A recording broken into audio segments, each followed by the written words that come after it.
జై శ్రీరామ్, జై శ్రీమన్నారాయణ. చర్చిలకు వెళ్ళే చాలామంది క్రిస్టియన్ సోదరులు మన వెంకటేశ్వర స్వామి ప్రసాదాన్ని స్వీకరించడం లేదు. దానికి కారణం చర్చి ఫాదర్సు.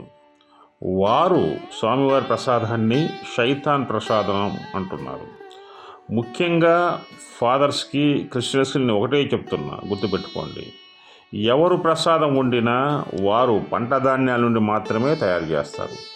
ఈ పంట ధాన్యాలను అందరూ పండిస్తారు. వాళ్ళు క్రిస్టియన్స్ ఉన్నారు, ముస్లిమ్స్ ఉన్నారు, హిందువులు కూడా ఉన్నారు. ఆ ప్రసాదం స్వామివారికి పెడతారు, చర్చిలలో పెడతారు, మసీదులలో కూడా ఆ పండు వచ్చిందే పెడతారు. అయితే ప్రసాదం ఎక్కడి నుంచి కూడా పైనుంచి కింద ఊడిపడదు, ప్రకృతి నుంచి రావాల్సింది అది. ఇది తెలుసుకోండి.